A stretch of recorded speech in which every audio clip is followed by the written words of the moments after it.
viewer. So paki-like na lang po at paki-subscribe po yung ating YouTube channel.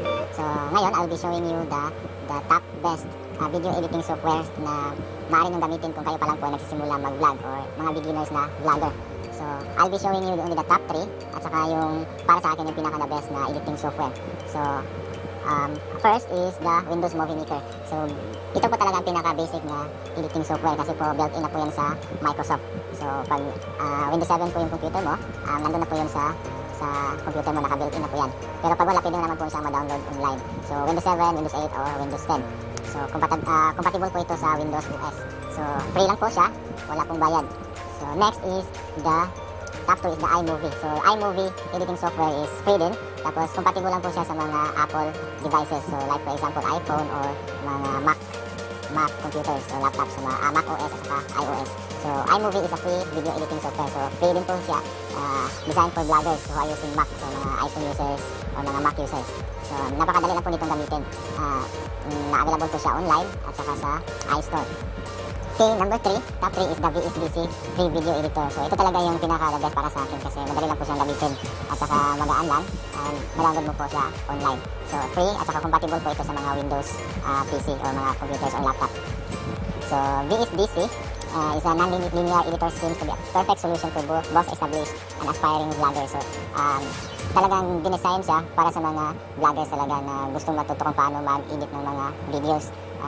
At saka supported na po ito. So nag-support na po ito ng mga videos na in HD and Full HD at saka 4K resolutions directly to YouTube. So pwede mo na siyang ma-export directly to YouTube. So this is the only downside that you can only install this vlog editor on PC computer. So sa PC lang po talaga siya madadownload, hindi po siya madadownload sa cellphone. So ngayon, i-download na natin siya sa website ng VSDC. So i-type mo lang yung videosoftdev.com. Ito po, videosoftdev.com, www.videosoft.com. Tapos ito na po yung lalabas sa homepage niya. So click mo lang yung download or ano mo lang yung download, paki-click tapos click yung video editor. Okay, ito na po yung lalabas. So download free video editor. So free lang po talaga siya. At meron naman po ang pro version ito. So kailangan bibili ka ng license para ma-utilize mo lahat ng mga tools and mga extra application niya. Pero kung basic lang po talaga, so you just use only the free version.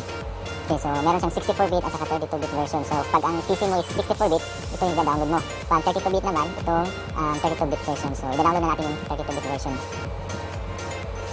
Okay, so ito na po, nagsimula na po siyang mag-download. Hintayin lang po natin na matatapos siyang mag-download.